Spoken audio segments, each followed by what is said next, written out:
Let me ask you a question. Who do you trust? What can you trust? Who do you put your trust in? What can you put your trust in? This is Pastor Dan for a high five. We're going to be looking at trust in under 5 minutes. Some say I'm not going to trust anybody. I've trusted and I've been hurt, and I will never trust again. I understand. Some trust in man, only to be disappointed. They had put their stock in a person to find out that they were not everything that they trusted in. I'm sure in marriage we run into that as well, where we have this idea of this person, right? And as we get into this marriage or any relationship for that matter, you realize that they're not as perfect as you thought maybe they were.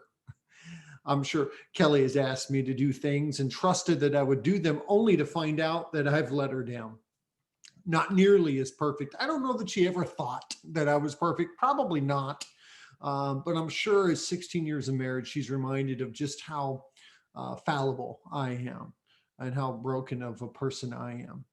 So some put their trust in government. Some put their trust in intellect. Some put their trust in maybe their experiences or their own self-will that they can overcome. Some people put their trust in celebrities. Some people put their trust in family. Boy, wow. Some put their trust even in pastors. What I'm talking about putting their trust is they're putting their security, they're putting their future into someone else, and they live through this lens of what that other person may say or may not think. We see that in celebrityism, right? We see that if a certain celebrity posts something, there's a whole flock of people that will believe it and follow it, and they're influenced by.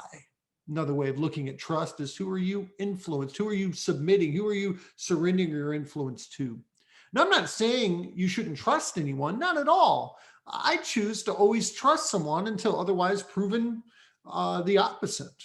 I always will put my trust in other people. But what we do understand is, as we put our security and identity and worldview in line with other people, we trust their view and their superiority over us, we will find that out unequivocally. They will fail. They will fail. And sometimes we're left wondering, well, I can't trust anybody now. Anybody I've ever trusted has let me down. So what shall I do? Well, let me read for you Psalm 27 and 8. It says, some trust in chariots and some in horses. Now, why does he mention that? Why does David, the psalmist, mention that? It was in chariots and horses that battles were won. It was in chariots and horses in which communication would go to and from. There was security in chariots and horses.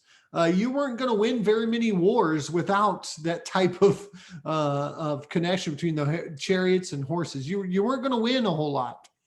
The odds were stacked against you. But it says this: but we trust in the name of our Lord God. Wow. In the name of our Lord God.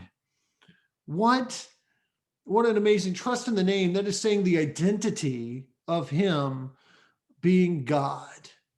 And then the 8 tells us the why. It says, they collapse and fall, but we rise and stand upright. So some trust in chariots and some trust in horses, but we trust in the name of the Lord our God. Why? Because everything else will collapse and fall, but those who trust in the Lord will rise and stand upright.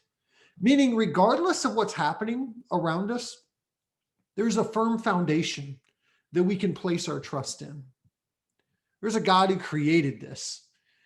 And I think we've got to believe, or I think a lot of us, all of us really, we have a choice. Do we trust in the Creator, or do we think that we can figure this out or put our trust in elsewhere because we think we know better?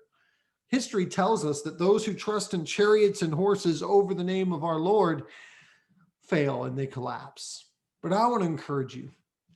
Consider what you put your trust in as you go about your day. Where do you find that security? Who do you look for? Right? Well, I'm not saying you cannot trust in people in essence of trusting their integrity, But there's a line that is crossed when we trust our identity into other people's hands other than our Lord, or we trust our security or our future or our provision in other people. 401ks break down, businesses fail, right? All the time. We cannot put our trust in security or financial provision in anything other than our Lord. We see that through the finished work of the gospel. Jesus Christ dying. We put our trust in him for our salvation. Nothing else can offer that. Let us live every day with that reminder that we can trust in the God that brought us salvation, something that no man can do. So I pray this encourages you during this time. We love you. We're praying for you. We look forward to talking to you soon. Remember, trust in the Lord. Otherwise, everything else will fall and collapse. God bless you.